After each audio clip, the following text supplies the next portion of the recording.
കോഴിക്കോട് വടകരയിൽ കാരവനിൽ 2 യുവാക്കൾ വിഷവാതകം ശ്വസിച്ച് മരിച്ച സംഭവത്തിൽ വിദഗ്ധ സംഘത്തിന്റെ പരിശോധന നാളെ. കാർബൺ മോണോക്സൈഡ് വാഹനത്തിൽ പരന്നത് എങ്ങനെയെന്ന് കണ്ടെത്താനാണ് പരിശോധന. NIT വിദഗ്ധരും കാരവൻ നിർമ്മാണ കമ്പനി സാങ്കേതിക വിദഗ്ധരും സംഘത്തിൽ ഉൾപ്പെടും.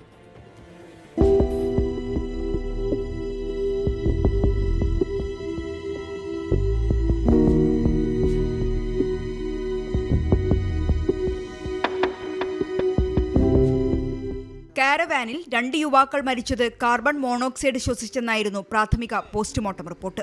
വാഹനത്തിന്റെ ജനറേറ്ററിൽ നിന്ന് കാർബൺ മോണോക്സൈഡ് വാഹനത്തിനുള്ളിൽ എത്തിയെന്നാണ് നിഗമനം. ഇതിൽ കൂടുതൽ വ്യക്തത വരുത്താനാണ് വിദഗ്ധ സംഘം വാഹനം പരിശോധിക്കുന്നത്. NIT, police, forensics, scientific, motor വാഹന വകുപ്പ്, കാരവൻ നിർമ്മാണ കമ്പനിയിലെ സാങ്കേതിക വിദഗ്ധർ തുടങ്ങിയവരാണ് സംഘത്തിലുണ്ടാവുക. വടകര പോലീസ് സ്റ്റേഷൻ വളപ്പിലാണ് നിലവിൽ കാരവാൻ ഉള്ളത്.